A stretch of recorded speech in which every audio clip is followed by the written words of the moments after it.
Derechos reservados. Radiopolis Podcast 2026. Volvimos. Nueva temporada con más y mejores contenidos. Especialistas que saben y que te hacen pensar. 3 horas al aire, 3 horas prendidas y mucho que aprender. Life finds a way. La vida siempre encuentra la manera. Donde estés, estamos contigo. Marta de Baile en W, la radio, en su mejor versión. Muy buenos días, México. Esto es W Radio 96.9. Son las 10:03 de la mañana. Qué bueno que están con nosotros. Y les digo una cosa, me impresionó muchísimo que el video que posteé antier en Instagram, que hablaba de 5 palabras que te pueden cambiar la vida, de todos modos lo hago. Creo que ya tiene como 2 millones de views. Y ¿saben qué me quedé pensando? Que todas, no importa dónde estemos, a qué nos dediquemos, quiénes seamos, todas necesitamos aplauso, apoyo, que nos empujen, que nos recuerden, que nos motiven, que nos inspiren. Y que en aquellos momentos, cuando sentimos que no podemos o que no sabemos, hay alguien que te recuerde lo poderosa que eres. De hecho, ¿se acuerdan que el lunes, con motivo del Día Internacional de la Mujer, hicimos un programa que acabó siendo muy divertido, con 5 mujeres extraordinarias? Incluyéndonos tú y yo, ¿no? Éramos 7. Éramos 7, ¿eh? 5 a nuestras amigas, 1, 2, 3, no, 4, más yo, más tú. Más yo, más tú. Ajá. Que acabó siendo muy divertido y muy ilustrativo, porque hablamos de, pues, el lado B de las mujeres, que muchas veces no vemos públicamente. Y les voy a decir cuál es el gran peligro de ser una persona pública. Te pasa a ti, aunque eres un celebrity C-list. No, I am the biggest celebrity of this country and the whole world. Pero que ¿Qué tal mi inglés? tendemos, ¿Qué tal mi inglés? que ¡Qué bárbaro! tendemos a idealizar Exacto. a la gente pública. 100%. Y tendemos o a idealizarla o a satanizarla o a solamente ver el resultado, pero sin entender cuál es el proceso detrás. Exactamente. Y yo creo que por eso es gran parte del éxito de este programa, porque ustedes saben que todas las mañanas, de 10 de la mañana a 1 de la tarde, aquí se habla con absoluta verdad y absoluta honestidad de quiénes somos, de qué pensamos, de qué vamos, de cuáles han sido nuestros obstáculos, nuestros retos, nuestros traumas. Y creo que ahí es donde ustedes y nosotros, ustedes y yo conectamos, porque saben que nunca nos hemos querido vender ni como gente perfecta, ni como gente invencible. Y cuando uno abre su corazón y uno es transparente, uno logra conectar desde otro lado, porque al final la misión de este programa todos los días, 3 horas, es darles a ustedes las herramientas para que ustedes tomen mejores decisiones, para que ustedes sientan más poder, para que ustedes se sepan capaces y recuerden todo lo que pueden lograr y que no son las únicas, que no son las últimas. Entonces, como esta semana es el Día Internacional de la Mujer, Rebeca y yo, saliendo el lunes, nos fuimos a comer y estábamos hablando del tema del poder en las mujeres. Exacto. Y entonces tuvimos una idea, la ejecutamos y esa idea está aquí el día de hoy, cuentavientes. Fíjense que seguramente para muchos de ustedes se recordarán que en décadas anteriores, en siglos anteriores, pues gran parte del poder estaba en manos de los hombres, ¿no? Y bueno, uno de los grandes aciertos o de los grandes logros de México, siendo un país tan machista, es que tenemos una mujer presidenta. Exacto. ¿No? Y hoy vamos a hablar de liderazgo, hoy vamos a hablar de decisiones que cambian el rumbo de un país, de mujeres que están dejando huella, de mujeres muy poderosas, pero al fin y al cabo, de mujeres que hoy están ocupando puestos que antes eran puestos de hombres. Y así como hemos tenido que si a la CEO de Danone, que a la CEO de PepsiCo, a gente en posiciones de poder en empresa privada, hoy tenemos 2 mujeres que están en el ojo público, muy poderosas. Y vamos a conocer el lado B de ellas. Les quiero presentar primero a Berta Alcalde. Berta Alcalde es la fiscal general de justicia de la Ciudad de México. Gracias por venir a este programa. No, hombre, al contrario, muchísimas gracias, Marta, por la invitación. La verdad es que contentísima de estar aquí con ustedes y platicar un poquito más sobre nosotras, los retos que enfrentamos y todo lo que... Claro, oye, porque miren, como no somos un programa político... Exacto, no somos analistas. La verdad es que a mí me encanta conocer a la persona y tener la oportunidad de, a través de estos micrófonos, de enseñarles otro ángulo de la fiscal general de justicia de nuestra ciudad, que a lo mejor en ningún otro lado van a conocer, cuentavientes. Pero no solamente está ella, está Gema Chávez. Gema es la coordinadora general, no puedo creer tu título, está larguísimo. Tu coordinadora general de investigación de delitos de género y atención a víctimas de la Fiscalía General de Justicia de la Ciudad de México. Bienvenida, Gema. Muchas gracias, Marta. Un honor, un gusto estar contigo y con tu auditorio. Gracias por la invitación.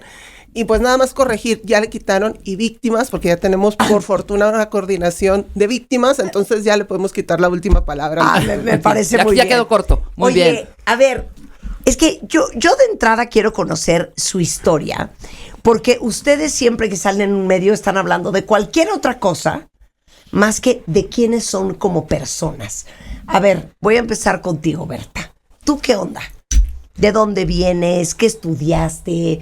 ¿Estás casada? ¿Tienes hijos? Quiero saber toda tu historia. Y claro que sí, pues empiezo por lo profesional. Yo estudié Derecho en la UNAM, ¿no? Nosotros somos amigas de la jurisprudencia en este programa. Exactamente. Nos gusta mucho hablar de eso. Venga. Soy abogada de la UNAM, la verdad es que siempre apasionada por el tema del derecho penal. Desde los primeros semestres de la carrera me interesó muchísimo este tema de la justicia penal, ¿no? En específico. Estudié después la maestría en la Universidad de Nueva York y me dediqué por varios años al tema de la transformación del sistema de justicia en este país, ¿no? En el gobierno trabajé ya por ahí desde 2009, estuve trabajando como litigante, como consultora, pero siempre dedicada a estos temas. Ok, entonces tú eres de NYU. Yo soy de NYU. Tú eres de NYU. ¿Cuántos años viviste en Nueva York? Viví 1 año y medio más o menos. 1 año y medio. ¿Qué opinión te merece Nueva York? Aquí somos fans de Nueva York. Sí. Hija. Somos fans de Nueva York. Una ciudad padrísima, la verdad, y una experiencia increíble poder haber estudiado allá la maestría, aprender del sistema de justicia estadounidense, poder contrastar los modelos y muy O sea, ¿en qué año estabas en Nueva York? Estuve en 2012. Del En 2012, exactamente, al 2013 y cachito. Y entonces, ¿llegas en qué momento a ocupar el puesto de fiscal general de la Ciudad de México? Pues bueno, hay una trayectoria bastante larga, te digo, yo estuve trabajando mucho en la academia, estudiando y capacitando a jueces, a ministerios públicos, a policías, litigando materia penal, trabajé un rato en el gobierno y luego en 2018, ¿no? Me invitan a la Secretaría de Seguridad Federal, la Secretaría de Seguridad y Protección Ciudadana como abogada general de la Secretaría de Seguridad. Eso en 2018 estuve en la Secretaría alrededor de 2-3 años como abogada general y luego como jefa de gabinete de la Secretaría de Seguridad con el entonces secretario Alfonso Durazo. De ahí, ¿no? Doy un giro importante. El entonces presidente me invita y me pide que pueda irme a Chihuahua, ¿no? Como delegada de bienestar allá a poder supervisar todo el tema. En su momento se estaba dando un proceso electoral importante, estábamos en medio de la pandemia. Y lánzate a Chihuahua. Me voy 1 año a Chihuahua. Espérame un segundo, ¿eres casada? Soy no casada, pero vivo con mi pareja desde ¿Vives con tu... Muy bien. ¿Hijos? Tengo un hijo reciente, eso ya fue en la última etapa, tiene un hijo de 1 año y cachito. Ah, no, ¿cómo? Acabas de parir, ¿de qué me estás hablando, Berta? Y entonces cuando te dicen... Me voy a Chihuahua. Y en plena pandemia, ¿Ya además. existía este bebé? Todavía no existe. Todavía no existía este bebé. Y entonces te volteas y le dices a tu marido, adivina qué, me voy a Chihuahua. Así es.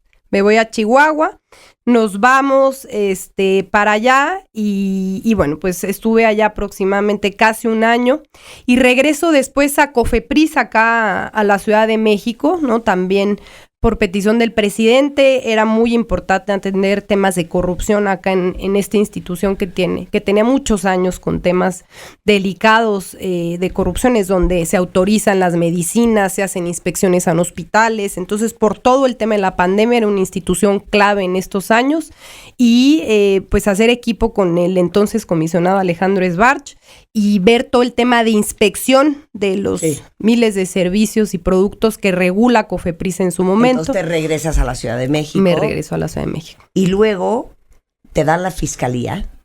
No, y luego ahí, bueno, pues hay procesos distintos. Fui candidata a la Suprema Corte, ¿no?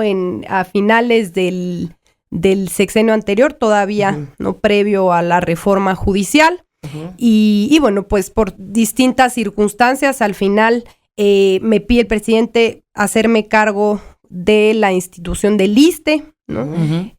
Como titular del ISSSTE estuve 1 año, y fue después de todo esto que pues varias personas me animan a poderme proyectar, ¿no? Y a poder participar en la convocatoria fiscal general de justicia, volver a mis raíces, que era la justicia penal, que fue lo que hice por muchos años, y fue así como decido participar en esta convocatoria. Y en diciembre del 2024 me nombra el Congreso de la Ciudad de México fiscal general de justicia de la ciudad. ¿Qué edad tienes, Berta? Tengo acabaditos de cumplir 40 años. Okay. No. Perdón. O sea, te tengo que hacer una pregunta. No, yo porque, tengo otra. A ver, chicas, miren, alguna vez escuché, y de hecho, cuando la entrevisté, hablé con ella de esto, a Michelle Obama decir que uno de los grandes problemas de las mujeres es que nos da miedo sentarnos en la mesa. Y lo que Michelle Obama quiere decir con eso es levantar la mano, subir tu voz, postularte, hacerte visible, para dar el siguiente paso y para crecer. Muchas veces porque A, no nos sentimos merecedoras, y B, porque en lo más profundo de nuestro ser no nos sentimos capaces y nos da tanto miedo dar ese segundo paso que preferimos quedarnos calladitas en el mismo lugar. Y esto se los digo para todas las que nos están escuchando, que trabajan en una corporación y que siempre han pensado el precio que hay que pagar para dar el siguiente paso en la escalera organizacional. ¿Te dio miedo? Sin duda. ¿Cuál puesto te dio miedo? ¿Cuál puesto te dio más miedo? Yo creo que el actual, ¿verdad? Yo creo que el actual, ¿no? Es el puesto que tiene más retos desde todos los puntos de vista, es el puesto que requiere más sacrificios también personales, ¿no? No nada más por el tiempo que involucra poderse hacer cargo de una institución así de importante, sino también las presiones que están ligadas, ¿no? a un cargo como este. Y también, ¿no? Digamos, la presión respecto a la expectativa y respecto al, digamos, los grandes retos que tiene una institución como esta y que conocía. Y obviamente, pues en el entorno, digamos, personal, pues era una época distinta, ¿no? Yo estaba embarazada, entonces eso también significó, pues, enormes retos y un miedo a poder asumir un cargo como este, pero muy convencida desde el principio, ¿no? De que era lo mejor. De que era lo mejor que podías hacer. Sí, pero eso no te quita el miedo. Es que acabo de subir un video que dice las 5 palabras que van a cambiar tu vida. Y ya no me acuerdo cómo lo dije, pero pues básicamente es que con todo y miedo lo haces, con todo y duda lo haces. Sí, y no es lo mismo aventarte a, bueno, pues entonces voy a aceptar la dirección de marketing, voy a ser fiscal, voy a estar en el ojo del huracán. Todo el mundo va a estar juzgando mi trabajo. Los 22 millones de chilangos van a estar juzgando mi trabajo todos los días. Entonces, mi siguiente pregunta antes de ir a corte y con Gema es, Berta, fíjate cómo te lo voy a preguntar. ¿Estás lista? Lista. Ponme música cardíaca, Willy. La pregunta. Emocionalmente, no profesionalmente, Gema. Pon la jurisprudencia a un lado. Emocionalmente, para ti, como persona, como mujer, ¿cuál es el reto más grande de tu trabajo? El trato con las víctimas, definitivamente. Es el reto más difícil, ¿no? Que tengo en general, poder escucharlas, ¿no? Poder atender y poder darme cuenta de las terribles historias que mujeres y hombres viven y poder realmente, ¿no? Generar plan para atender y darles justicia, ¿no? Yo creo que emocionalmente para mí siempre ha sido lo más difícil. Wow. ¿Y cambió eso ahora que eres mamá? Sin duda, ¿no? Cambia cuando eres mamá, sobre todo cuando conoces cierto tipo de delitos, ¿no? Cuando convives, ¿no? Y yo creo que dentro del grupo de víctimas de lo más complejo es cuando tienes que tratar, escuchar y trabajar con víctimas niñas y niños y con víctimas mujeres. O sea, muy doloroso. Muy doloroso. Muy doloroso. Son historias muy dolorosas las que nos toca escuchar e investigar. ¿Y lo más frustrante?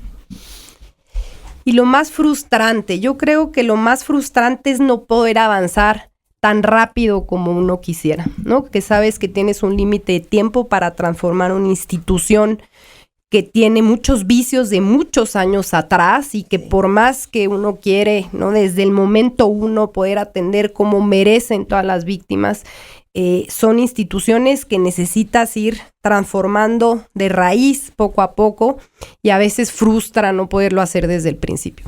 ¿Cuánta gente tienes a tu cargo? Tenemos alrededor de 14,500 personas en fiscalía. O sea, diriges 14,500 personas. Sí. Así es, No, entre espera. ministerios públicos, peritos, policías de investigación, ¿no? El equipo administrativo de estructura. Es un monstruo de institución y es una institución clave, ¿no? O sea, es la columna vertebral del sistema de justicia y por eso el enorme reto. Oigan, Es que no estamos, por supuesto, espérame, no estamos dimensionando. ¿Qué? O sea, a Berta, durante toda esta trayectoria y a sus cortos 40 años, que Eres nos una recién nacida, es una Berta. bebé. No le están cambiando de Beca te lleva 20. cállate, no le estamos cambiando de departamento, ya sabes, me cambiaron al departamento de marketing. No, tengo que irme a Cofepris. Me cambiaron al departamento de contabilidad, que también son retos que tenemos nosotros, los de a pie, ¿no? Me cambiaron a la dirección del ISSSTE, ¿no? Durante todo este tiempo, porque yo creo que el poder se mide, y siento, no a partir del cargo, sino de las decisiones que tomas. ¿Cuál ha sido la más cañona decisión que has tomado y cuáles fueron las consecuencias? Pues aceptar ser fiscal general de justicia, aceptar inscribirme en la convocatoria y hoy en día estar al frente de esta institución. Esa fue, yo creo, que la decisión más difícil en el momento de mi vida que, ¿no? De nuevo, en donde está embarazada, tenía que sacrificar muchas cosas personales para poder asumir un reto de esta magnitud. Y creo que tomé una buena decisión al final, ¿no? ¿Qué Creo sacrificios personales? primero en cuanto a tiempo, ¿no? O sea, A ver, ¿a qué horas te levantas? Gema, no te estoy ignorando, ahorita voy a ir contigo, ¿eh? A ver, iniciamos todos los días gabinete junto con la jefa de gobierno y el gabinete de seguridad a las 6:40 de la mañana. Inicia la reunión todos ¿a los qué hora días. te levantas tú? Yo a qué hora me levanto a las 4:50 de la mañana. 4:50 de la mañana todos los días. ¿Y ya terminas? Y termino, no, pues por ahí en realidad de las 11 de la noche, ya las últimas horas intento estar en casa para atender algunas cuestiones, pero más o menos esa hora. Tu bebé tiene 1 año y medio. ¿Quién cuida a tu bebé? Pues bueno, intento estar lo más presente posible y tengo ahí, su padre está muy presente, tenemos ahí, ¿no? Una persona Ayuda. que nos ayuda y eso siempre es un reto enorme.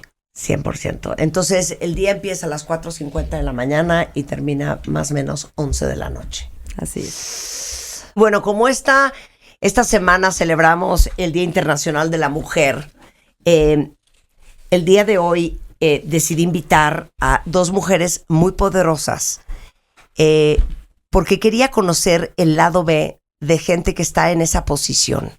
Así como de repente les hemos traído a CEOs y a directoras generales, bueno, ¿cómo será ser mujer y ser la fiscal general de justicia de la Ciudad de México.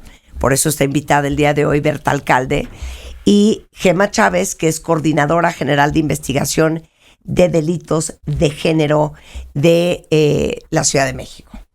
Luego entonces nos quedamos en cómo es este lado B, quiénes son estas mujeres y cómo viven los puestos que tienen y el poder que tienen. Gema, déjenme decirles, yo no sabía, Gema, que tú eres originalmente de Chihuahua. Así es, Marta. Y Gema trabaja en la Ciudad de México. Nada más que Gema, para que vean, chicas, que no están solas, dejaste a tu hijo de 9 años en Chihuahua. Sí, bueno, son decisiones que se tienen que tomar en su momento, y cuando recibo la invitación para sumarme al equipo precisamente de la fiscal general, la maestra Berta Alcalde, fue una decisión que me costó trabajo por esa circunstancia. Considero al día de hoy que fue la mejor decisión. Amo mi trabajo, adoro a mi hijo, pero creo que él está mejor en Chihuahua que aquí, porque aquí el tema de los tiempos, la demanda de la institución es altísima. Sí. Y por fortuna tengo una red de apoyo importante, mi mamá, su padre y demás, que bueno, siento que él está cómodo allá, pero la que la sufre soy yo. Esa es la realidad. A ver, ¿tienes culpa, Gema? Todos los días. Wow. Todos los días, todas las noches, todos los fines de semana que no voy, procuro ir cada 15 días, pero el fin de semana que no voy se me hace eterno y me siento culpable de qué estaríamos haciendo y ya estaría allá. Claro que tengo culpa. Oye, ¿cómo justificas ante ti misma haber podido tomar la decisión de cambiarte de estado y dejar a tu hijo? Por el trabajo.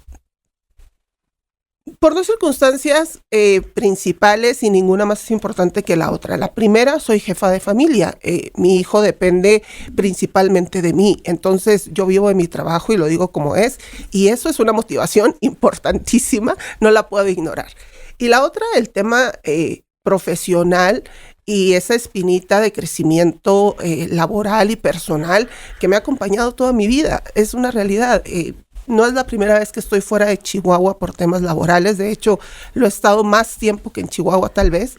Pero así se explica. La realidad es que ha costado mucho, pero siempre he tratado de compaginar desde que soy madre, pues las dos facetas, seguramente con muchos errores, pero lo intento todos los días. Claro. ¿Cuál es el mayor mito? A ver, este es para las dos, Berta y Gema.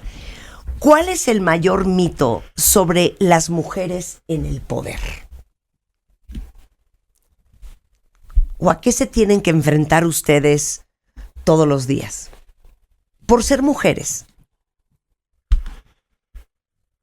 Bueno, yo creo que son mitos que se han ido venciendo, ¿no? O sea, tenemos ya varios años con mujeres en puestos claves en la administración de justicia, pero creo que al final sigue esta visión de que las mujeres son menos capaces para tomar decisiones, para tener liderazgo, ¿no? Y creo que esos son los mitos que han existido y que se han ido rompiendo con mujeres en cargos así.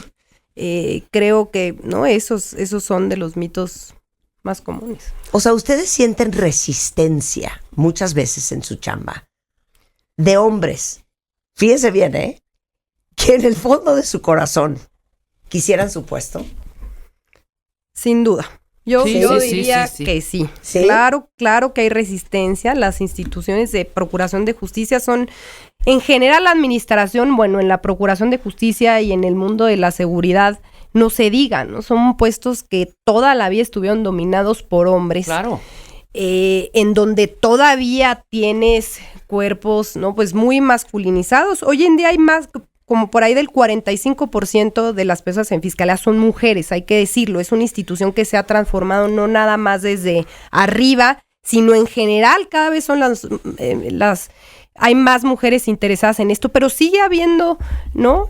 Ahí, por ejemplo, en el caso de la policía de investigación, ¿no? Que esa es una de las tres patitas, digamos, de la Fiscalía General de Justicia. Tenemos la mayoría de policías son hombres y siempre para instituciones policiales es aún más complejo poder tener liderazgos femeninos. Y yo creo que también es de los retos importantes. O sea, existe todavía el claro. a mí no me mandas, claro. Coincido totalmente con la fiscal general.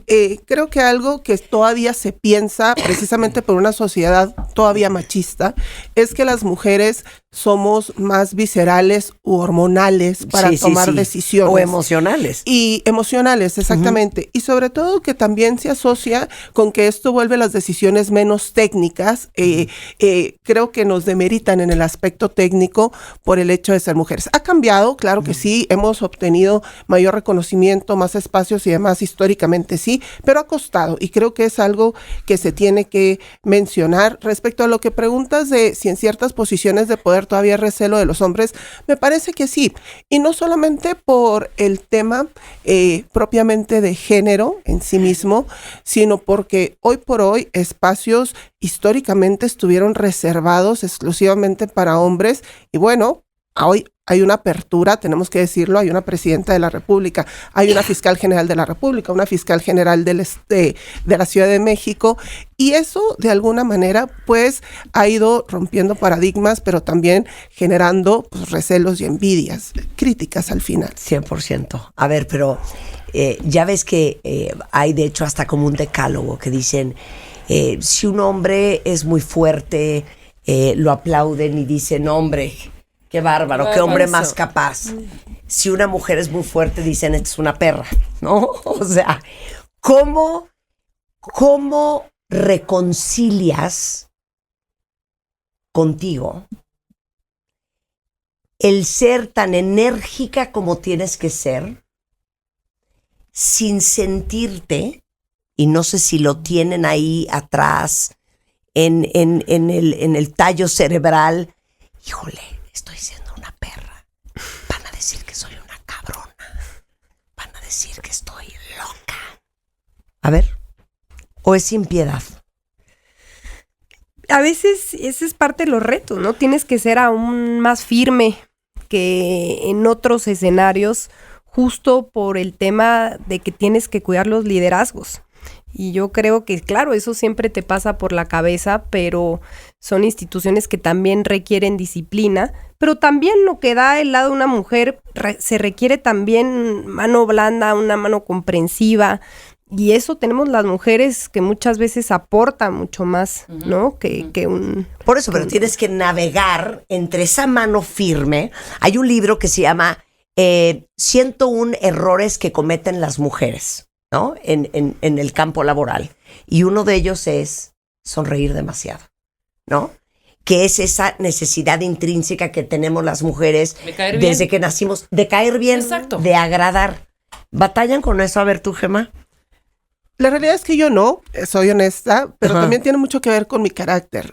Realmente no soy alguien que vaya por la vida tratando de agradar. Esa es la realidad. Busco hacer mi trabajo de la mejor manera posible, busco ser empática, pero también busco ser muy clara. Y a lo mejor eso puede generar un negativo a veces porque la gente o las personas quieren a alguien mucho más sonriente, más dulcificado, no tan duro.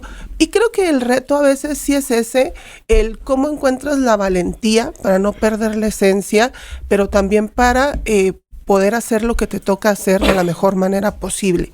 Yo creo que sí es un tema a veces, como tú lo dices, de conciliar, pero hay personas que por nuestro carácter se nos facilita un poco más que para otras personas que generalmente tienen un carácter mucho más pacífico, dulcificado, claro, tierno. Claro.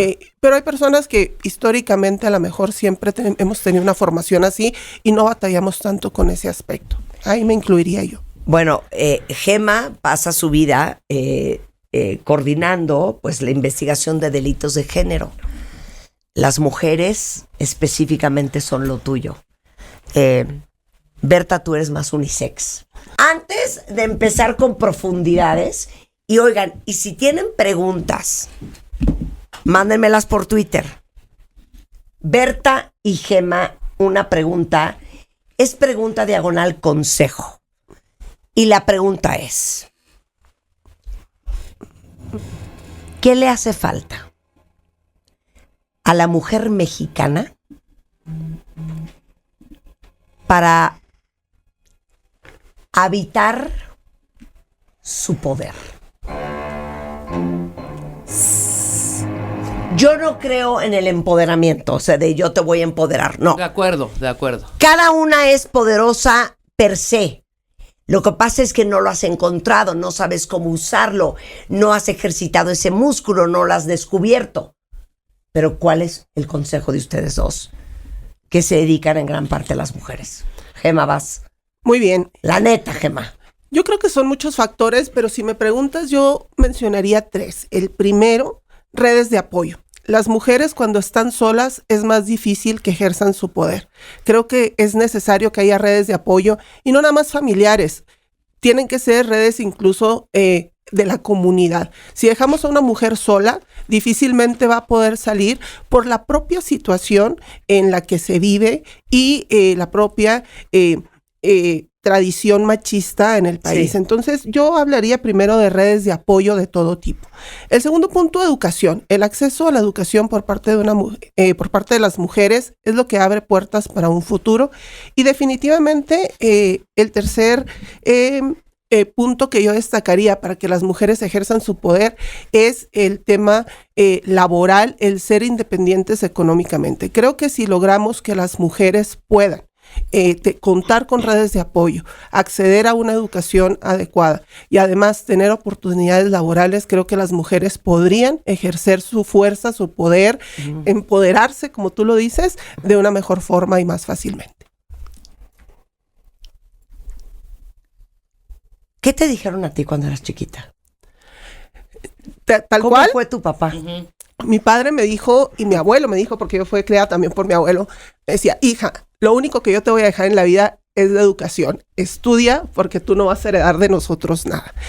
Y me dediqué a estudiar y a trabajar. Y bueno, digamos que soy un reflejo de estas 3 cosas que establezco. Educación, oportunidades laborales y sobre todo redes de apoyo. Sin ello, yo creo que definitivamente no estaría aquí. Y el ejemplo que te decía de mi hijo, si yo no tuviera mis redes de apoyo, no estaría aquí. Claro. Si no hubiera estudiado, no hubiera tenido la invitación. Si no hubiera otras mujeres que confían en mi trabajo y que lo han visto como la fiscal general, tampoco estaría aquí. Las redes de apoyo son fundamentales. Ya. A ver, Berta, te toca a ti. Creo que sin duda alguna, ¿no? Gema le da uno de los puntos clave que tiene que ver con las redes de apoyo, ¿no? Tú me preguntas cómo ahorita puedo ser fiscal general teniendo un bebito tan chiquito. Al final, estando en un momento de mi vida tan difícil, pues porque tengo una pareja que se hace responsable, ¿no? Que asume muchas de las responsabilidades que en muchos casos tienen que asumir por rol las mujeres, y eso sigue pasando todos los días, ¿no? Porque tengo unos padres que apoyan, porque claro, tengo al final he logrado construir esa red de apoyos, y a veces hay que pensar que si no nacemos con esa red de apoyo, hay que ver de qué manera construirla, y hay que ver también cómo institucionalmente apoyamos a que eso exista, porque las redes de apoyo pueden ser familiares, pero si no, puede ser desde, ¿no? Lugares que puedan cuidar a tus hijos, lugares en donde los puedan atender, y eso te permite a ti concentrarte en otras cosas que no necesariamente sea, no nada más los hijos, sino muchas veces pues las labores de cuidado que asumen las mujeres todos los días. Creo que eso es fundamental, y creo que algo importantísimo, y esto ya vinculado también a lo que nosotros vemos, es alzar la voz, ¿no? Ante la violencia que seguimos viviendo todos los días. Nosotros los vemos todo el tiempo con los procesos que se inician en fiscalía, ¿no? Y cómo las mujeres siguen siendo víctimas de violencia, y a veces, aunque dan muchas veces el paso, y eso de por sí es complejo para denunciar, luego se echan para atrás. A ver, sienten culpa. Ahorita vamos a ir a eso. Eso es bien importante. Claro, ahorita vamos a ir a eso. Nada más quiero saber qué te dijeron a ti en tu casa cuando estabas creciendo. ¿Tienes hermanos hombres? No, tengo una hermana mujer. Sí.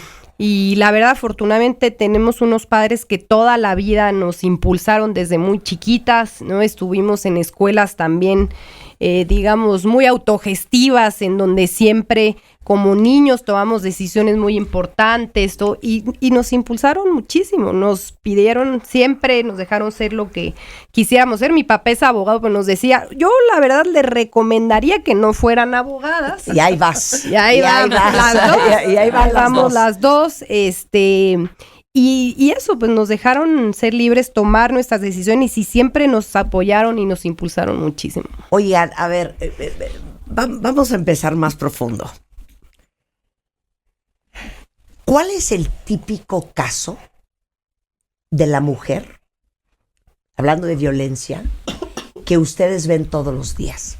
Decías, pocas denuncian y cuando denuncian se echan para atrás. Pero cuéntenme el prototipo de caso que vemos en México.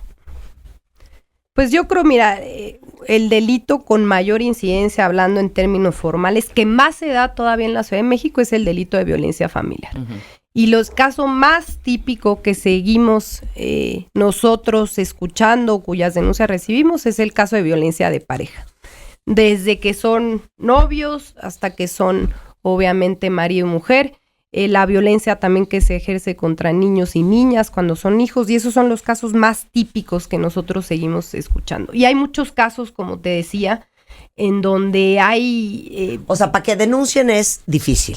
Para que denuncien es difícil. Y hay un enorme número de casos donde una vez denunciando, uno de los retos más grandes que tenemos ya para llevar los casos a un juicio son que las mujeres se echan para atrás. Y eso tiene que ver también con cuestiones que tenemos que cambiar desde Fiscalía, ¿no? Que muchas veces no se sienten cómodas, no se sienten respaldadas por la institución, no se sienten protegidas. Esa es una de las prioridades más importantes que tenemos en la Fiscalía, porque sabemos que tenemos una deuda enorme con las mujeres de muchos años atrás y que también parte de la desconfianza se debe a que tenemos que mejorar el trato, tenemos que acortar los procesos, ¿no? Para que un caso pueda ir a audiencia, para que un caso pueda ir a juicio, para las medidas de protección. Esa es la clave del asunto, es poderles dar medidas de protección desde el primer momento, y eso es lo que estamos haciendo. ¿Tú dirías que ese es uno de los grandes errores del sistema, y esto es para las dos? Porque, a ver, para una mujer denunciar, pues es un tema legal, pero es un tema familiar, emocional, de un profundo miedo, de romper la familia, y encima de seguridad, porque no sabes qué reacción va a tener el fulano. Una vez que denuncias, el riesgo que tú corres, el riesgo que corren tus hijos por los tiempos, por la ineficiencia o por el loop en el sistema, de no estar protegida, de no tener para dónde agarrar, de no poderte proteger en contra de él, de que no se te acerque, todo esto, ¿sienten que es un error en este sistema? Sí, yo sí creo que las instituciones históricamente han victimizado aún más a las mujeres. O sea, sí creo que hay errores históricos en el sistema en cuanto a cómo tratamos este tipo de víctimas, este tipo de delitos, y las posibilidades que tenemos para poder dar resultados concretos rápido y para protegerlas de inmediato, ¿no? Históricamente las mujeres han sido victimizadas en instituciones nuestras, lo sabemos, asumimos también el cargo sabiendo estos retos, pero pues son instituciones que afortunadamente se están transformando y que cada vez más atienden mejor los casos de violencia contra la mujer. A ver, Gemma, tú platícame un típico caso de una mujer. Mira, un típico caso de una mujer. Y el proceso emocional y judicial por el que pasa. Yo creo que el delito de violencia familiar efectivamente nos puede dar este caso típico del que hablas, Marta. Primero porque hay diferentes tipos de víctimas, esa es una realidad, pero las víctimas de violencia familiar generalmente cuando llegan a denunciar todavía están inmersas en el ciclo de violencia. Y entonces no se trata nada más de una decisión importante el haberse animado a denunciar, sino ahora qué va a pasar cuando él sepa que lo denuncié. Claro. Es decir, ¿se va a alejar o va a venir más fuerte contra mí? Va a haber una escalada de violencia, que eso a veces sucede, muchas veces sucede. Entonces, el caso típico de violencia familiar puede ser la mujer que decide denunciar y después abandona la denuncia. no va a los dictámenes médicos, no va a los dictámenes psicológicos, no contesta el teléfono, no acude a las citas, van y lo buscan y no abre la puerta. ¿Por qué? Porque todavía está en el ciclo de violencia. Si no entendemos como institución que estas víctimas requieren, si se me permite la palabra, ser reconquistadas para que sigan sus procesos y poderlas proteger, lo más probable que vamos a tener ahí es una agresión después y puede ser más fuerte. Algo que pasa en estos casos, y lo digo porque entonces, es un caso típico. Para ahí. Sí. Tu consejo sería, si se van a aventar a denunciar, lleguen hasta el final. Siempre hay que denunciar, incluso aunque no estén convencidas para llegar hasta el final. Ahí tendría que entrar la autoridad. Pero sí hay que darle, como tú lo dices, hasta el final. Sobre todo por una cosa muy importante que acabas de mencionar y que la fiscal también dijo. En la violencia familiar, que es uno de los delitos con mayor incidencia en nuestra ciudad, no podemos esperar que sea, ojalá y lo fuera, un caso aislado. Por lo general, cuando ya hay violencia una vez, esta se repite y se repite y escala. Entonces, cuando se abandona una denuncia, que eso nos pasa mucho en violencia familiar y no se le da seguimiento y hay riesgo, es ahí donde tenemos que intervenir más fuertemente. Y la Fiscalía General de Justicia, hoy por hoy, tiene todo un proyecto, un plan que hemos estado implementando desde el año pasado con la guía de la Fiscal General para una mejor atención de estos casos de violencia de género, de violencia familiar, pero de violencia crítica. A ver, tipo.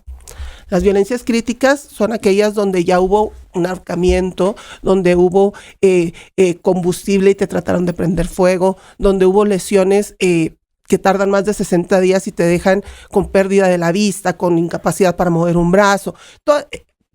Aquellas donde ya trataron o te insinuaron o te dijeron incluso que te van a matar. Las típicas de no vales nada, te voy a matar, a la siguiente ya no amaneces, tal.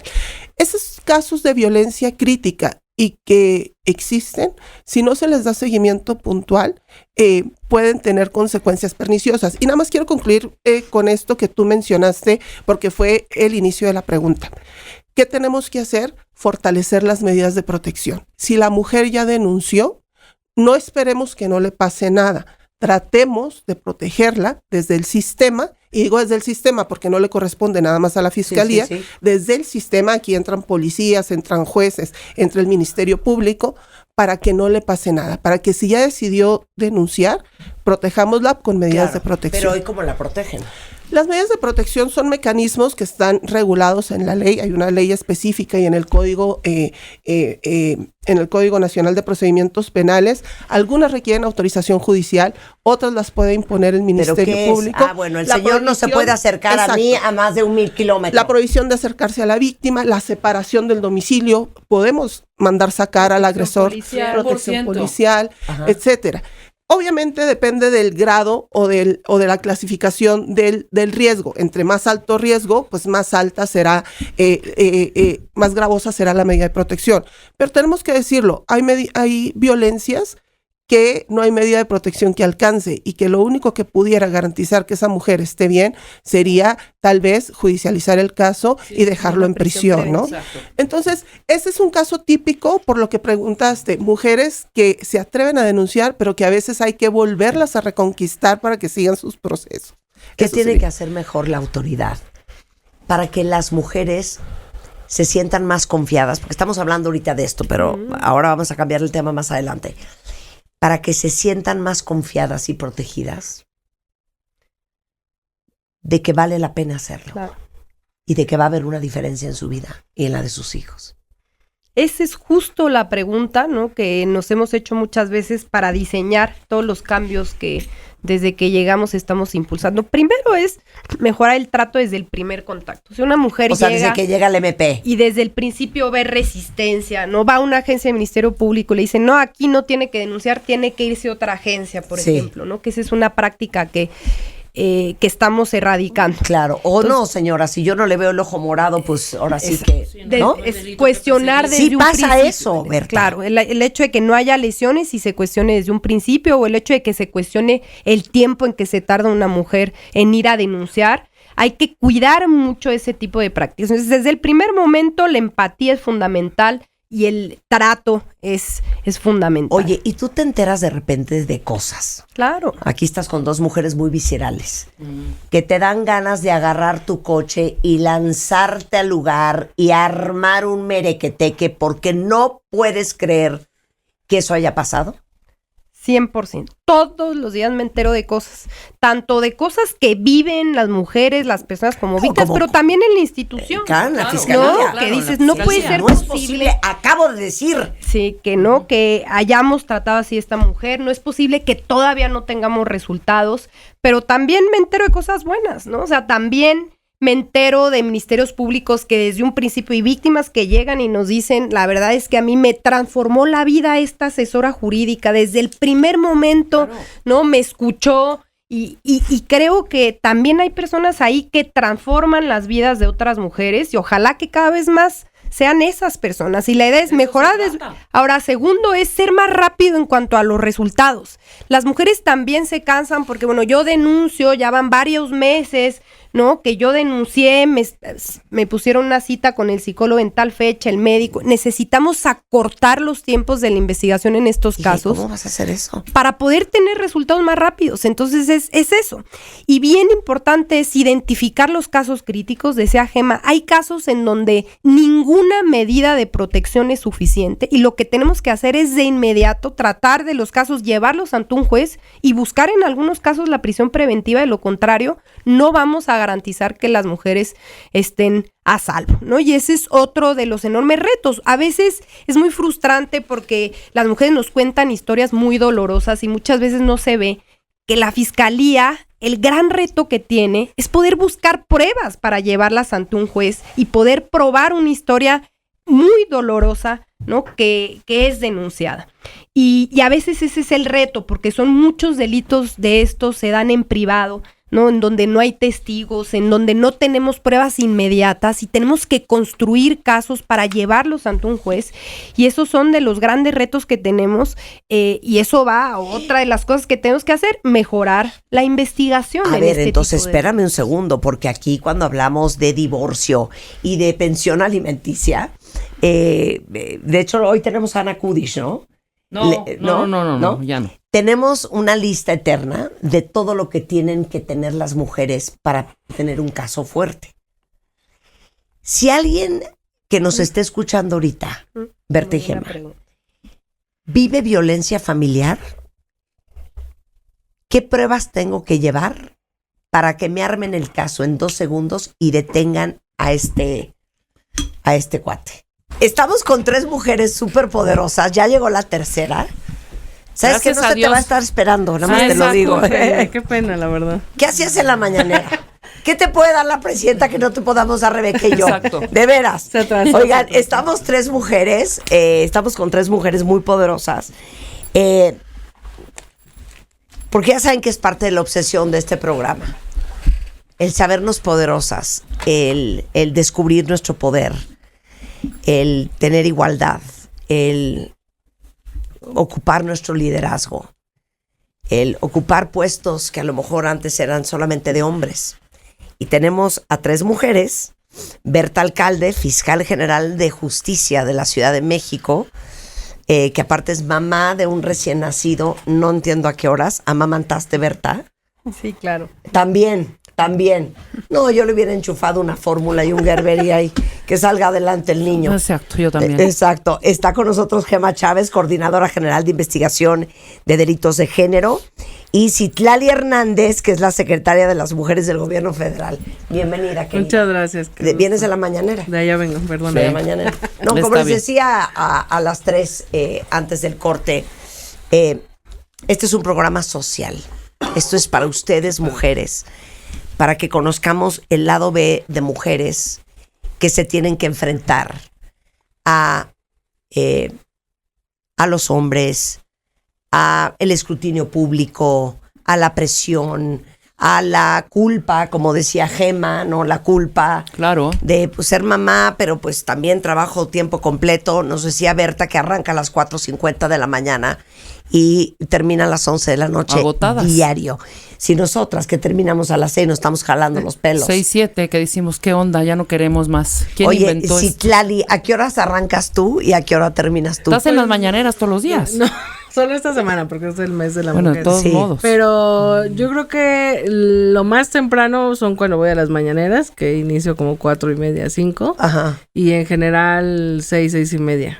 Sí. Y terminamos de repente un poco más tarde. como Terminas a las- más tarde. No, las Sí. conversaciones serán pasadas las 10:30, 11. Sí, Perdóname, esa hora te- acabo de terminar. No, nosotros Sí, estamos disculpa. en lo mismo. Estamos Claro. en lo mismo. Sí, sí. Oye, antes del corte, para terminar con esto, les decía yo que, ¿se acuerdan varias veces que ha venido nuestra abogada, la más perra de todas, de lo familiar, Ana María Kudish, y que siempre que hablamos de divorcios y de pensiones familiares, siempre les ha dicho, hagan su plan, no se salgan de su casa como María la del barrio, con una mano adelante y otra atrás.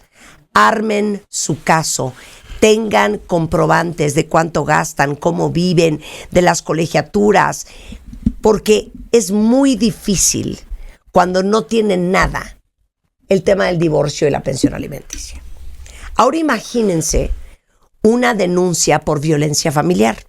Y tanto Berta Alcalde como Gema Chávez estaban diciendo que a veces las investigaciones son muy largas y que eso es parte de lo que tienen que componer. Porque recabar la información, los testimonios, el material para comprobar que este hombre te ha violentado o te lleva violentando cierta cantidad de tiempo, toma tiempo. ¿Cómo les ayudamos a hacerlos mejor? Entonces, cuando yo llego a denunciar violencia en mi familia, ¿qué tengo que tener listo? Creo que nos ayuda muchísimo en la medida de lo posible documentar esa violencia, ¿no? Y eso implica desde, en el caso de que haya lesiones, es fundamental que de inmediato vayan a denunciar y que podamos hacer un dictamen médico, o al menos que sean atendidas por un médico y que puedan resguardar. Que pueda ser testigo. Exactamente. Fotos. Fotografías, efectivamente, sobre las Video. lesiones, videos, mensajes, ¿no? Hay mucha violencia que se da y son de las pruebas clave que tenemos por medio de mensajes de texto, no borrar los mensajes de texto, ¿no? De llamadas, en general, todo lo que se pueda hacer para documentar es fundamental, ¿no? Y también poder ver quiénes pueden ser testigos, ¿no? Si hay alguien que presenció, que puedan llevar esos testimonios también a fiscalía. Todas esas pruebas para nosotros son clave. Definitivamente lo que menciona la fiscal general es muy importante. Yo partiría de la siguiente premisa.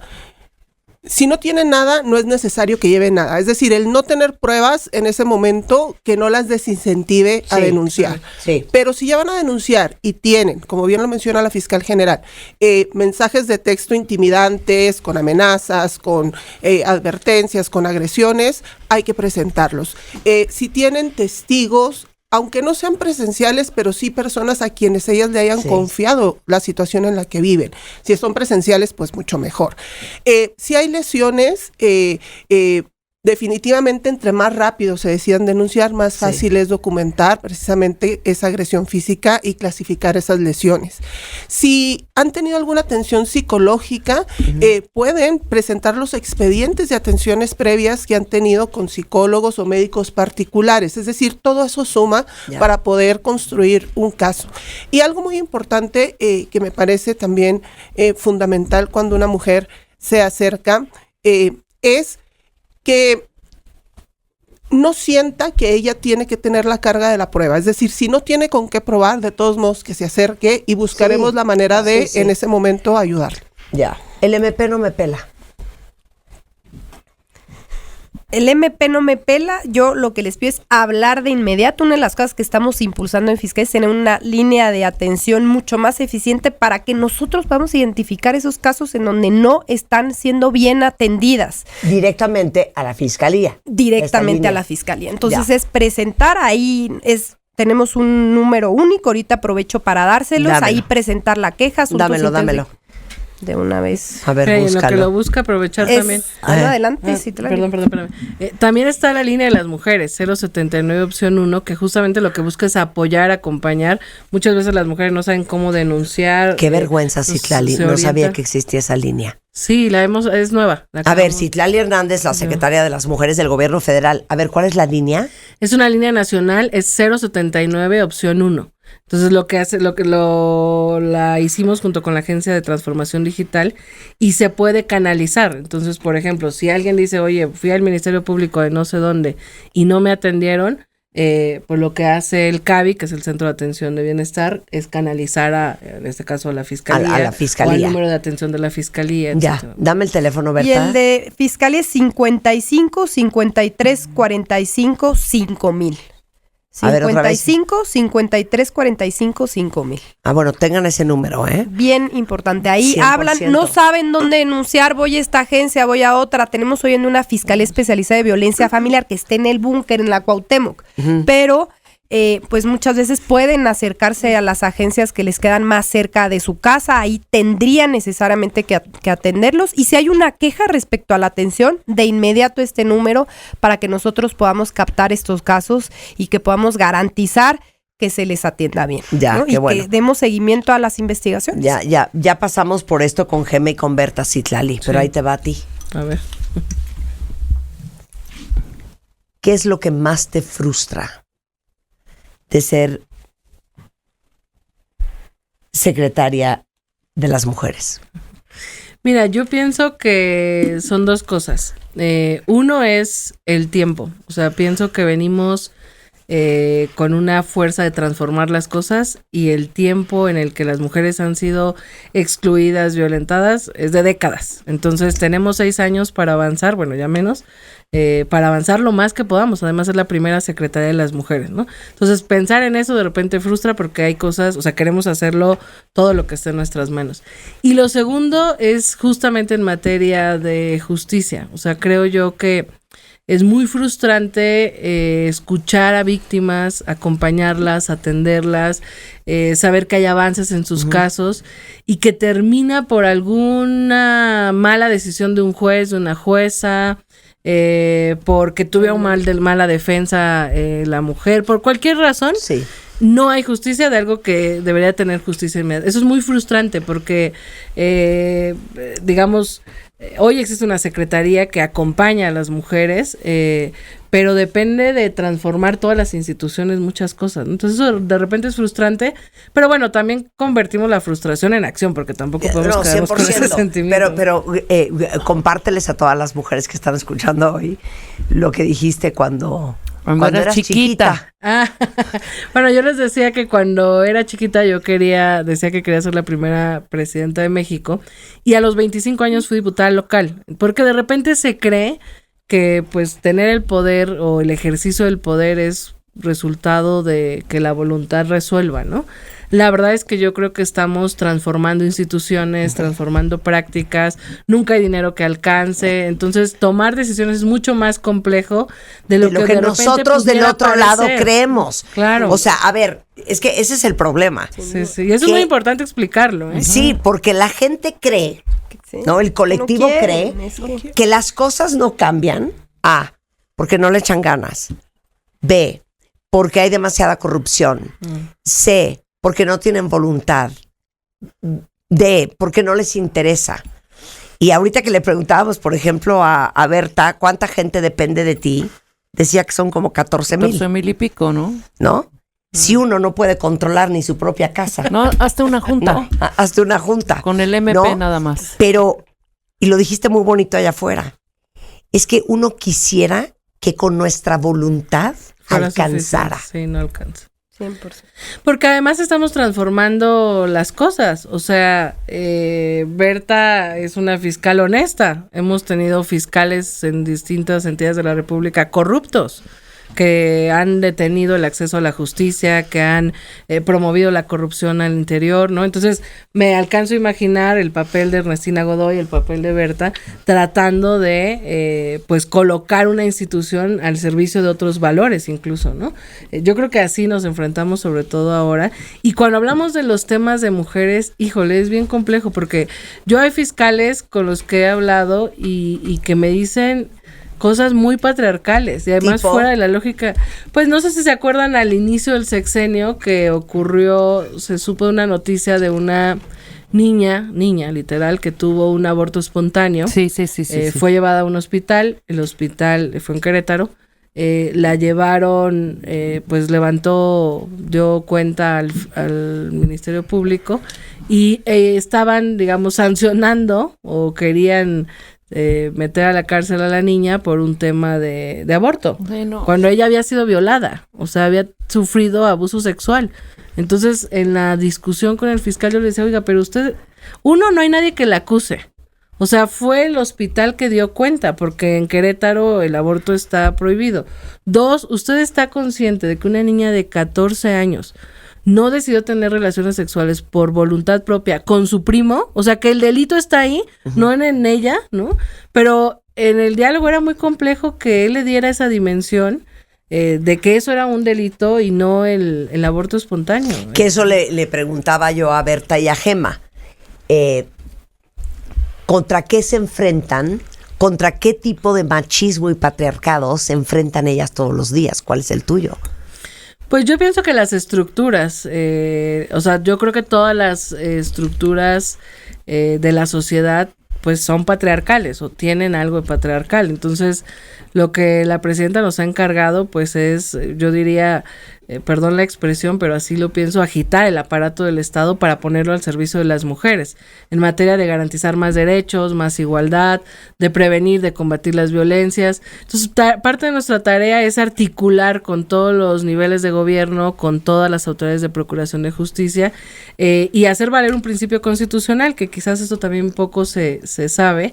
Las primeras reformas que la presidenta mandó al Congreso fueron reformas constitucionales y legales que elevaron a principio constitucional la igualdad sustantiva y lo que le llaman los abogados los deberes reforzados del Estado para proteger a las mujeres. Entonces, eso significa que todas las autoridades tienen que tener ese enfoque en su toma de decisiones. Esa es la prioridad. Y parte de nuestro trabajo es hablar con todos ellos. Entonces, yo creo que de repente que se cree que exageramos, se cree que es una agenda ya concluida, creo que eso se permea en muchas instituciones, ¿no? En muchas personas. Lo que todo el mundo se pregunta, ¿dónde está la mayor resistencia en hacer la chamba que ustedes tienen que hacer?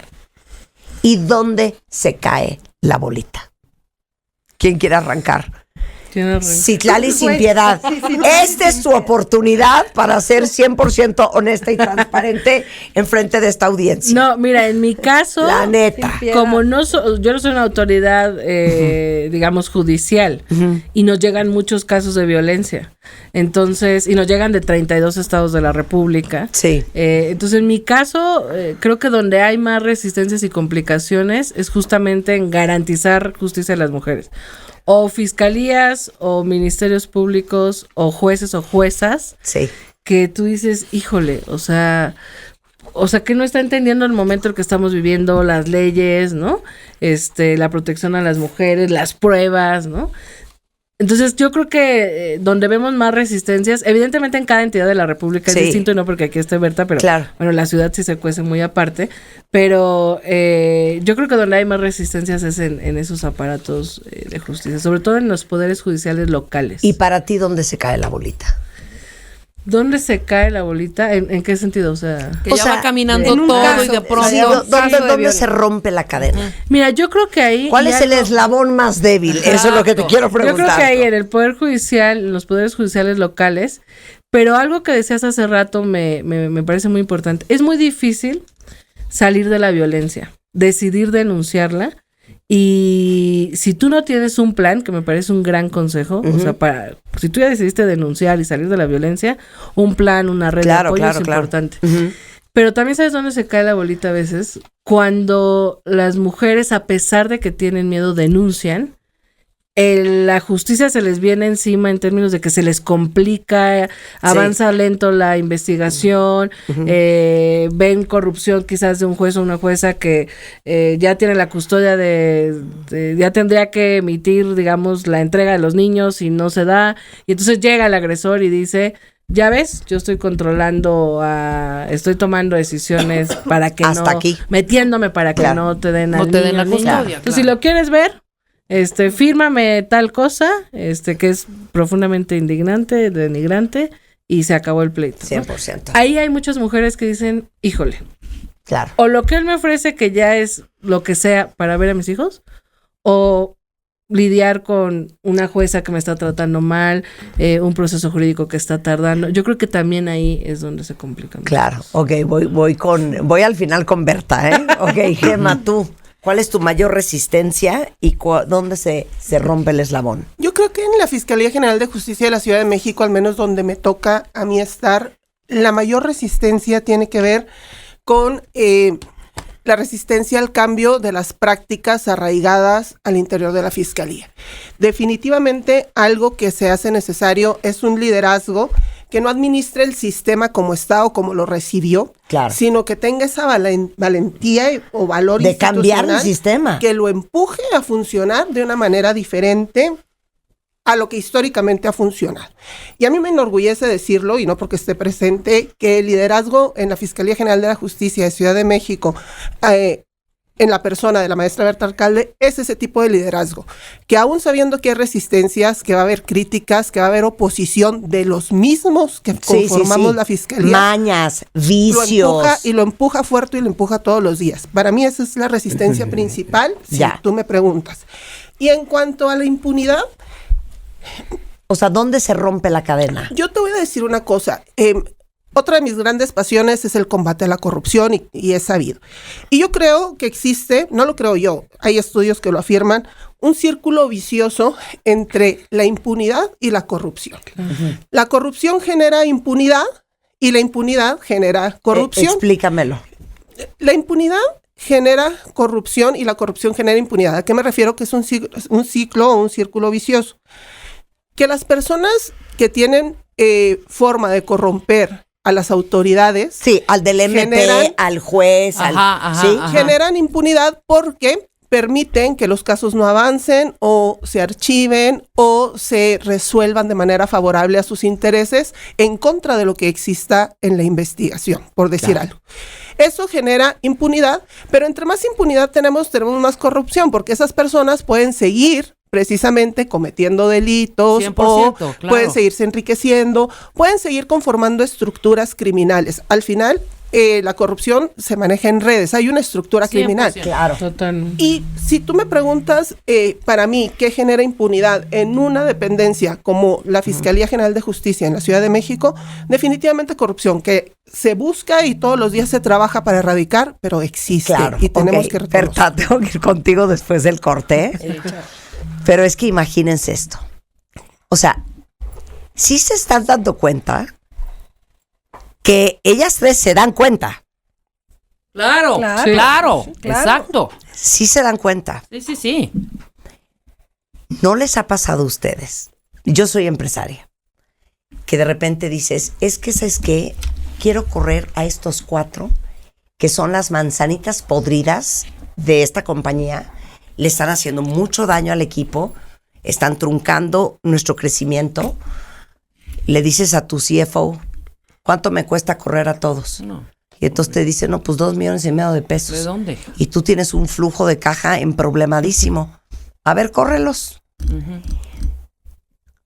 ¿Será así que pasa cuando tienes 14,000 personas abajo de ti, que sabes que no todas funcionan, que sabes que muchas son corruptas, y que quisieras hacer la limpieza y no pudieras a la velocidad que quieres? Berta Alcalde tiene a 14,000 personas abajo de ella.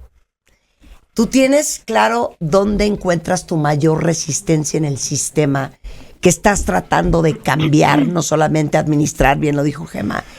¿Y dónde está el eslabón más débil para que la fiscalía sea mucho más eficiente? La neta, Berta. A ver, yo creo que el concepto Hay un de la infierno bolita- especial para los que no dicen la verdad en este programa. El concepto de la bolita es buenísimo. O sea, pensando, porque creo que a lo mejor no queda tan claro. La bolita es, ¿no? Si una víctima es justicia. O cualquier cosa. O cualquier cosa. Empieza a andar la bolita y poder llegar hasta el final es Exacto. llegamos con una sentencia condenatoria. Exacto. O ¿Dónde se cae? ¿Por qué no estamos logrando que haya Sí. consecuencias? Sí, sí, ¿no? En ese exacto. camino. Y rápido. La bolita se puede caer en distintos lugares. Se puede caer desde el principio, ya lo decíamos aquí, porque no se Sí. denuncia y ese Ya. es un- No, digamos, pero esto es el sistema. pero es que ese es el sistema también, no estás generando confianza para que la víctima vaya a denunciar. Claro. Entonces Sí, sí, también esa bolita se cayó en parte por tu culpa. Por Sí, algo no se acercaron contigo a denunciar, ¿no? Y lo tenemos Y que por algo entender. no confían. Claro. Entonces la bolita se puede caer también después de denunciar. ¿En dónde? Definitivamente buena parte de las bolitas se caen con nosotros y lo tenemos claro, con el Ministerio Público y con la Policía de Investigación, ¿no? Y la bolita se puede caer desde un principio, que es cuando yo denuncio y desde un principio no de una buena atención y eso generó que la víctima dijera hasta aquí y ya no voy a seguir con el proceso, o se puede caer en lo que dura la investigación, que puede ser, ¿por qué? Porque no las grandes cargas de trabajo, el proceso fue muy largo, por temas de corrupción también, ¿no? Está Y bien. somos muy conscientes de que sigue habiendo temas de corrupción, conocemos de esa problemática y no nada más la conocemos, la estamos atacando. Ok. Con ¿Tienes todo. una lista negra de MPs, de jueces, de yo qué sé, miren, ya les sí, echaste pues, el ojo y y- sabes dónde está parte del problema? ¿Sí o no? A ver, antes de la lista negra te diría, la bolita también se cae en el Poder Judicial con los jueces, y no nada más con los jueces locales, sino con los jueces federales, con un enorme cúmulo de amparos que sobre todo gente poderosa sabe operar muy bien, y hay bolitas, lo sabe muy bien Citrali, porque ellos tienen que lidiar con todo el proceso, y también se puede caer allá, ¿no? Y con nuestros policías, tanto de la Secretaría de Seguridad como de la Fiscalía, que muchas veces les falta investigar mejor alguno de los casos. Y las bolitas tenemos que ver cómo las bolitas no se nos pueden caer, y eso implica poder transformar y fortalecer todos los eslabones de la cadena. Decía Gema, estamos transformando. Yo les digo algo siempre al equipo, no me dejará mentir Gema, aquí no venimos a nadar de muertito y nada más a atender, porque uno cuando llega, tienes muchísimos problemas todos los días, denuncias acá este caso. Por un lado tenemos que atender bien los casos per se, pero también tomar en cuenta que tienes que transformar los procesos. O sea, y no ahora es un- sí que, como decimos en el mundo empresarial, que la operación no te coma. Exacto. Y no es como un decimos tema. vulgarmente, no son levantapedidos nada más. Exactamente. Claro. Claro que los pedidos y los casos uno a uno los tienes que atender, y 100%. familia por familia, y dar espacios para poder ver esos casos, porque si no se desdibujan. Pero también los procesos, y no nada más es una cuestión, me decías de la lista negra, y ahora voy a eso, Sí. de cambiar a la gente. Ojalá fuera, además, no es fácil, pero ni siquiera se trata de, bueno, hoy en día yo cambio a la mitad de personal de la fiscalía y se acabó la impunidad y vamos a tener una fiscalía súper eficiente. Tienes que transformar los procesos, definitivamente, y eso es parte de los problemas que tenemos acá. ¿A qué me refiero con los procesos? sí, no ¿No? entiendo. Es decir, hoy en día, por ejemplo, hay ministerios públicos que tienen más de 1,000 carpetas de investigación. Y en los ministerios públicos te dicen, bueno, ¿yo qué voy a hacer si yo cuento con 1,000 investigaciones? Y somos hoy 3. en día, ¿no? Y yo tengo que llevar 1,000. ¿Cómo puedo yo atender todos los días a esta víctima si yo tengo 1,000 víctimas por atender, yo, un ministerio público? Entonces necesitas ver de qué manera priorizas, primero, para que los ministerios públicos tengan menores cargas de trabajo, ¿no? Para que los casos más graves se puedan visibilizar. Tú no puedes tratar lo mismo. En la Fiscalía recibimos un enorme número de casos que en realidad es difícil pensar que son delitos. Amenazas, por ejemplo, ¿no? Insultos en la calle que son calificados como amenazas, conflictos familiares, conflictos de tierras. Hay muchos casos que son muy complejos de poder llevar a la justicia. ¿Por qué? Sí. ¿No? Porque son casos ahí desdibujados. Pero muchos de los casos más graves, y en violencia familiar nos pasa mucho, no los estamos visibilizando. Y uno de nuestros principios es, tenemos que atender mejor y mucho más rápido, primero los casos más graves, empezando por los casos de violencia para la mujer. No significa que los demás casos no los atiendas, Claro. pero los necesitas visibilizar. Y necesitas tener fiscalías con menos cargas, con menos procesos, Claro. que puedas entender que no todo va a ir a sentencia, por ejemplo. Hay casos que se Claro. pueden arreglar con acuerdos reparatorios entre Ok. las partes y eso te genera menos carga. Oye, el otro día Es pensar- tuvimos a la directora de urgencias del Hospital ABC de Santa Fe y le hicimos esta pregunta. Llega un niño de 3 años que se voló un dedo y llega simultáneamente un señor de 58 con un infarto. Solo puede salvar a uno. Y todos pensamos que le iba a salvar el dedo al niño. No, el Hijo, no. infarto. No es grave el infarto. No es grave. Es grave el infarto. El niño puede vivir sin un dedo. Claro. A veces Ellos esas tienen esa decisiones se tienen visibilidad que- que no tienen internamente. Nosotros recibimos 600 denuncias diarias, ¿no? O sea, más de 200,000 al año. Tú tienes que pensar que esas 600, claro, necesitas tener salidas distintas a esos 600 Claro. casos. Si tú piensas que vas a llegar a una sentencia, va a ser muy... Entonces, y la institución a veces pierde de vista esas diferencias. 100%. Y eso implica de no empezar... Ok, ¿sí hay lista negra? Sí, hay ministerios públicos, hay policías identificados y no nada más eso, investigados hoy en día. Una de las apuestas más grandes que tuvimos desde un inicio es fortalecer un área que a veces no se conoce que existe en Fiscalía, que es asuntos internos, que es básicamente, no es como un órgano interno de control que ve las cuestiones de corrupción administrativas. Asuntos internos es un área que ve las cuestiones disciplinarias y sí de corrupción, y de Interno. maltrato y de... Ok. Esa área que investiga a nuestra propia gente está más activa que nunca, ¿no? Se han suspendido decenas de ministerios públicos, de policía, no nada más suspendido, procesado. Tenemos varios de ellos hoy en día procesados y en prisión por cuestiones de corrupción que se han identificado. Y aquí no se va a tolerar la corrupción. Es difícil, ¿no? Muchas veces visibilizarla y ojalá y tuviéramos a veces más oportunidad, sí, de probarla. Y por eso también invito a la gente que cuando sean víctimas de corrupción en las agencias, denuncien y en la medida de lo posible, lo que decíamos en violencia familiar, la documenten. Desde una grabación, no nos sirve, de audio, cualquier evidencia también en mensaje, cualquier cosa es denunciar y en la medida de lo posible documentarla, porque nos tomamos en serio el tema de la corrupción en esta institución y nos ayuda muchísimo la denuncia ciudadana, sobre todo cuando es una denuncia que de alguna manera podemos acompañar Claro. con evidencia. Claro. Tú puedes correr, ustedes pueden correr a su gusto y antojo. No, Correr y contratar. no podemos, no podemos. O sea, a ver, voy a poner este escenario para cualquiera de las tres. Si no, contrátenos a Rebeca y a mí, en 2 minutos les resolvemos Para el problema. recursos humanos. Exacto, para recursos humanos. A ver, yo ya sé que estos 4 jueces, estos 5 MPs y estos 120 policías son corruptos. Mañana los saco a todos. ¿Es algo que pueden hacer? No, porque fíjate que también es muy importante conocer, o sea, que eso es lo complejo de lo que decíamos hace rato. Se cree que es un acto solo de voluntad. O sea, las facultades de cada institución es distinta. Por ejemplo, en mi caso yo tengo 280 personas, es una secretaría nueva. En mi caso, por supuesto, la relación laboral sí me permite correr y contratar, digamos, previo permiso de En Hacienda. tu equipo. En mi equipo, en mi secretaría. que Claro, somos, pero tú no te ¿no? puedes volar al fiscal de tal no, estado. Claro que no. Pero No, Berta sí. Pero, por ejemplo, en el caso de los jueces, nosotras sí tenemos ubicada algunos jueces que de manera sistemática favorecen a violentadores o ¿Y qué puedes huele hacer? a corrupción. Están los tribunales ahora con la reforma del Poder Judicial, el Tribunal de Disciplina Judicial. Entonces, nosotros vamos a presentar quejas a varios de esos jueces. Ahora, necesitamos que esos tribunales sean honestos. Claro.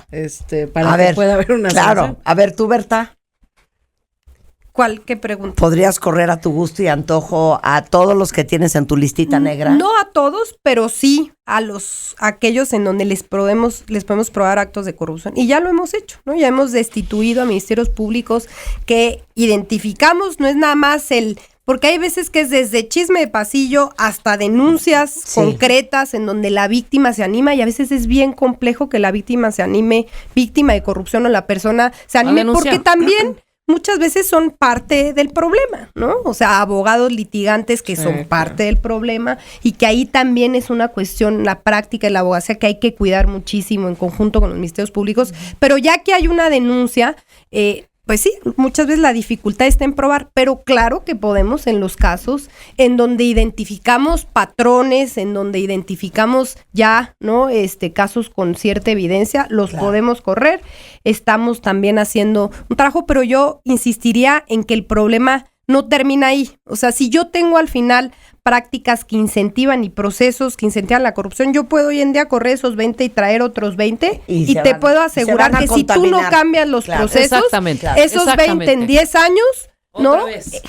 Forman parte de esos incentivos. Entonces necesitas generar incentivos positivos también, ¿no? O sea, y valorar el trabajo de la gente, porque tampoco se trata nada más de tache decir, bueno, es que todos los ministerios públicos no. ¿Qué entrevista para que ellas hayan llegado las que comenzaron a abrir camino? Yo con 55 años, sabiendo y conociéndome, quizá hubiera sido tan chingona como estas tres mujeres. Mira qué bonito. Ay, qué lindo. Sí, que mira, de eso se trata. Yo quisiera decir dos cosas. Lo que dice Gema es muy importante con lo que dice Berta. Es que también la corrupción es un sistema. O sea, para que cambie el proceso y el Ministerio Público, también debería de dejar de haber abogados que van y ofrecen, ¿no? Yo creo que es transformar todo el aparato de justicia, o sea, es transformar socialmente lo que se ha ido normalizando también en estos como vacíos de corrupción, ¿no? Eso uno, y lo otro que quería decir es de esta mujer que comenta, pues creo que eso es lo más padre del momento que estamos viviendo, ¿no? Que queremos que las niñas que hoy ven a muchas mujeres en espacios de toma de decisión se sientan más seguras de cumplir cualquier sueño, ¿no? Claro, por supuesto. ¿Hacemos Ahorita que una hablaste, pausa? espérame rápido, nada más. ¿Qué? Ahorita que hablaste, sabes, creo que tengo la solución. No.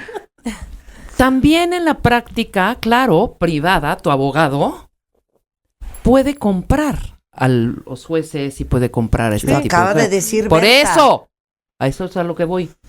Ustedes o tú, fiscal, Berta, sabes perfectamente dónde está el delito.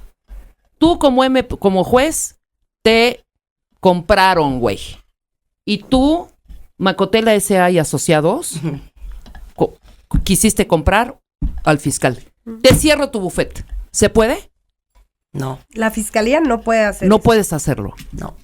¿A los abogados tramposos? Y sí, Ajá. es una discusión muy, muy amplia. Que O se es da, directo con el abogado Sánchez. No hay hoy un órgano claro que regule Es la que está abogacía. cañón, entonces. Que esa es una de las cosas que se ha discutido por mira, muchos es años acá, ¿no? Porque Claro. no nada más eso, además tienes abogados desde cuestiones de corrupción y honestamente también con muchas deficiencias técnicas. Hoy en día 100%. tienes muchísimas, miles de escuelas de derecho ya te regalan la licenciatura en 3 añitos que hagas con sábados por internet, Exacto. ¿no? Y al final, pues son personas a quienes les estás confiando tu vida, tu libertad, ¿no? Y eso es parte definitivamente del problema y las bolitas también se caen por culpa de los defensores y la mala defensa que muchas veces hay, y es una cuestión que hay que atender también sistémica, además de los jueces, además de los ministerios públicos y policías. Claro.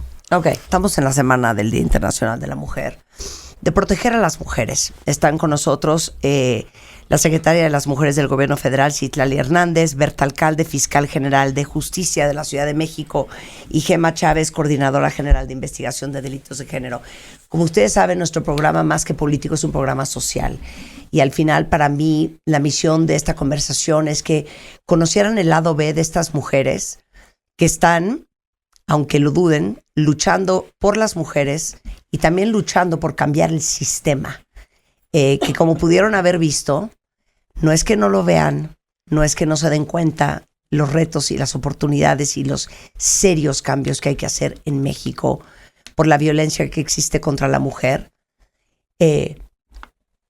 Pero solo puedo conectar con ustedes como empresaria, porque nunca he sido servidora pública, pero lo difícil que es cambiar un sistema, y sobre todo los sistemas del tamaño de los cuales ustedes tienen que navegar. Me parece impresionante, y la verdad es que hay muchísimos comentarios, muchísimas dudas en Twitter, y voy a leer un par. Pero, por ejemplo, George dice, ¿cuáles son para cada una de ustedes. Fíjense bien, el proceso más importante que han logrado cambiar. Si esto fuera una entrevista de trabajo, la pregunta sería, ¿cuál ha sido tu más grande logro? Que a lo mejor nadie sabe. ¿Te arrancas tú, Citlali?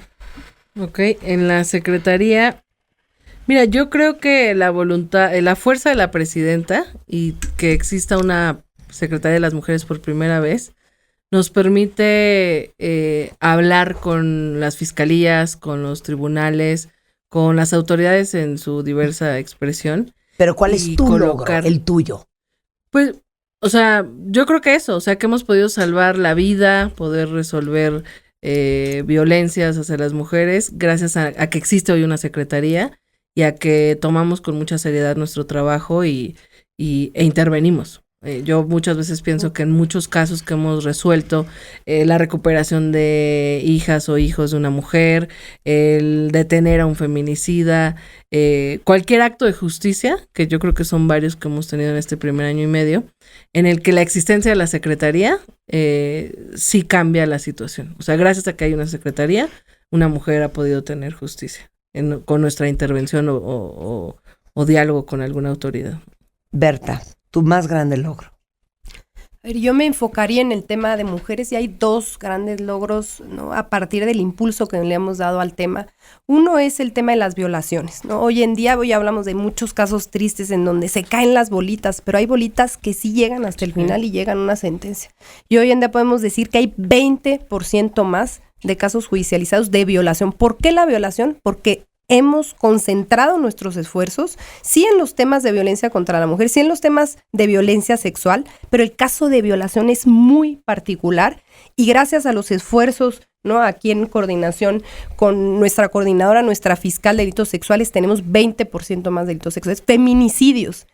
De los 45 feminicidios del año pasado, hoy en día 43 feminicidas están judicializados. 43 casos de feminicidio. Tenemos únicamente 2 en investigación. Terribles todavía los casos de feminicidio, hay que seguirlos combatiendo, pero estamos logrando que haya más justicia para las mujeres en 2 de los delitos más terribles que siguen viviendo en esta ciudad y yo creo que son 2, ¿no? de los logros más grandes que tienen que ver con eso. Hay muchos otros en relación a cambios de proceso, a orden, a muchas cosas que se están haciendo, pero a veces los números hablan por sí solos, ¿no? Y ahí tenemos números muy concretos que hablan de cómo estamos priorizando el tema de la violencia contra las mujeres. Gemma, tu más grande logro.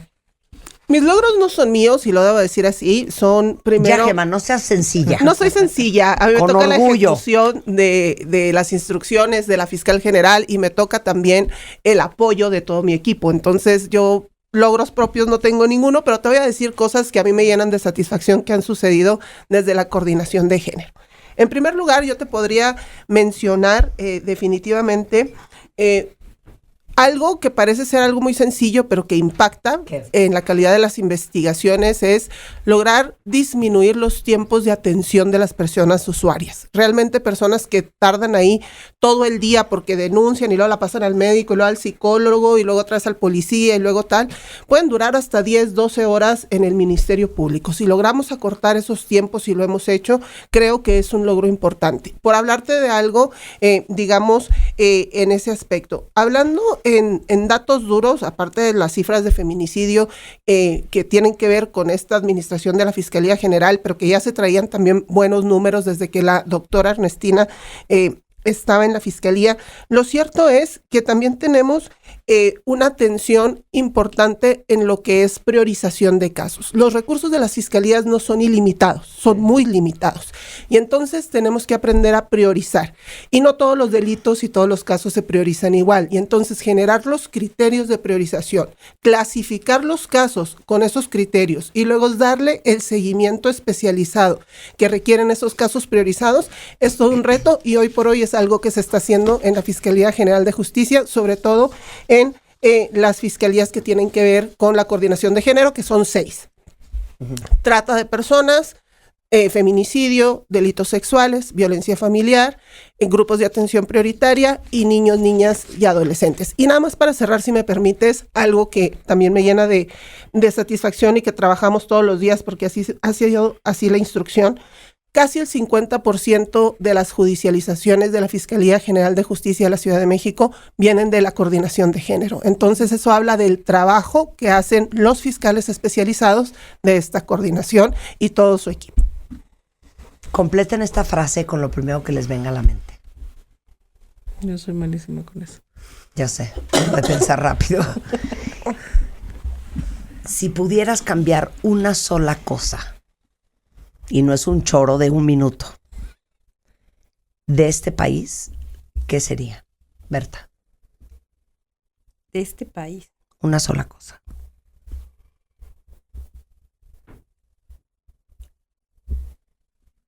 La justicia penal.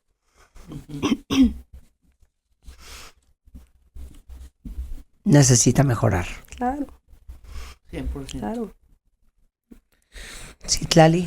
Yo pienso que la corrupción, o sea, la corrupción termina por, o sea, la encontramos en todos lados, aunque ha avanzado el combate a la corrupción, es lo que merma hablando de las buenas voluntades de querer transformar cosas, cuando la corrupción se hace presente, se complica. Gema.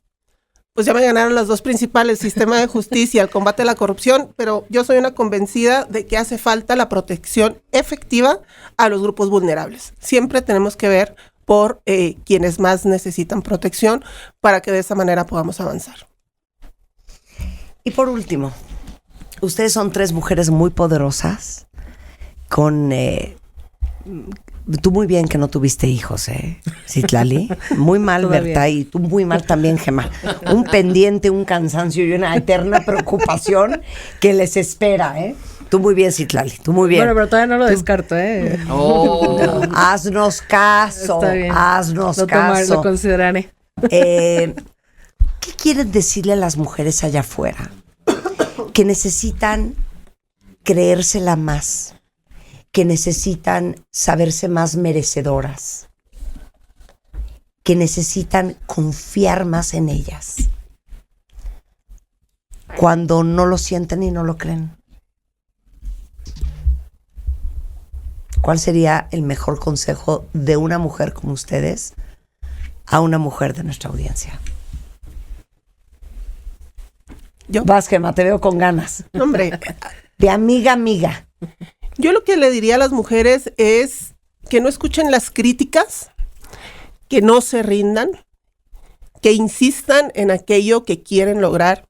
Y verdaderamente eso lo aconsejo de corazón, que alcen la voz ante la injusticia, pero que también aprendamos a ser sororas con quienes nos rodean, otras mujeres. Y algo particular que platicábamos hace rato y que yo siempre insisto, busquen en medida de lo posible su autonomía personal, principalmente la económica. O sea, lo que eso quiso decir solventa Gema muchas es, cosas. hagan su lana, no la suelten, tengan control, diversifiquen sus ingresos, inviertan su dinero, porque una mujer que no tiene su dinero no es libre, no es autónoma y no es independiente. Pues tú lo dijiste mucho mejor que yo. Y ahora me traen, y necesito que me recomienden, que me presenten a la Secretaría de Economía, porque de eso vamos a hablar después. Exacto. A ver, Berta, ¿cuál sería tu consejo? Que piensen también en ellas mismas, ¿no? Muchas veces las mujeres pensamos en quienes están en nuestro alrededor, nuestra familia, nuestros hijos, y es muy importante que también pensemos en cómo estar bien con nosotros mismas, cómo crecer, ¿no? De esa forma también se van a ver beneficiados los que están alrededor de nosotros, que busquen apoyo. Yo compartiré lo que dice Gema, que alcen la voz. Eso es fundamental, que alcen la voz ante la violencia, ante la injusticia, que se hagan ser escuchadas. Oigan, en su casa y en su oficina. Citlali.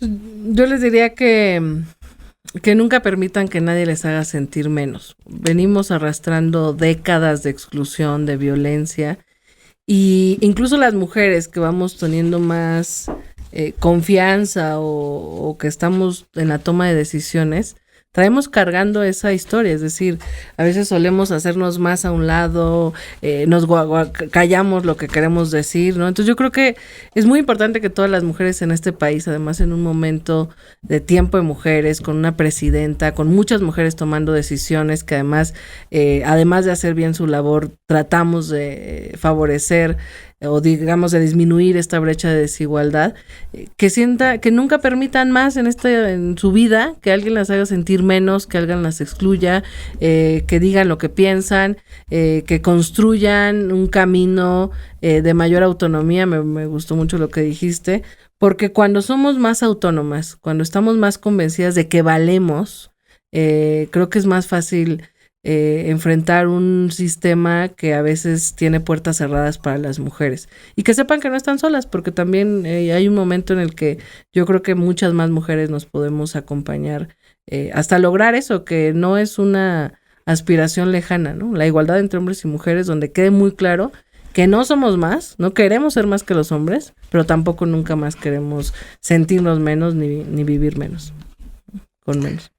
Citlali, Berta, Gema, qué gusto conocerlas. Gracias por permitirnos conocerlas más y ver su lado B y lo que vive una mujer en puestos como los de ustedes y en puestos de poder a ese nivel en este país. Gracias de verdad. Gracias. Gracias a ti, Muchas Marta. gracias. Gracias. Ha Muchas sido un gracias. honor. Muchas gracias. Un placer. No, estoy... Pídele el trabajo. Estoy impactada. Pídele No, el trabajo. Contratadas, mira. ya Pídele el dijo trabajo. contratadas. A limpiar MP. Ya Por dijo debajo de la agüita contratadas. dijo Quizás con un contratadas. poco menos de sueldo, pero Vamos a hacer Un mucho mucho menos. The Cleaners. The The Cleaners. A Exactamente. donde nos manden, limpiamos el asunto. No, pero lo importante de esta conversación ya estuvo dicho durante estas 2 horas, y qué grandes mujeres, las 3. Y ¿sabes qué? Sí se dan cuenta. Sí se dan cuenta. Sí se dan cuenta. Gracias, chicas. Gracias a Un placer ustedes. tenerlas acá. De verdad. Y con esto nos vamos, cuentavientes. Estamos de regreso mañana en punto de las 10 de la mañana. No se vayan mucho más el resto del día hoy en W Radio. Entra a wradio.com.mx y checa todo sobre invitados, especialistas y nuestros contenidos exclusivos. Escucha también nuestro podcast y no te pierdas nada. Donde estés, estamos contigo. Marta de Baile en W. La radio. En su mejor versión. Derechos reservados. Radiopolis Podcast 2026.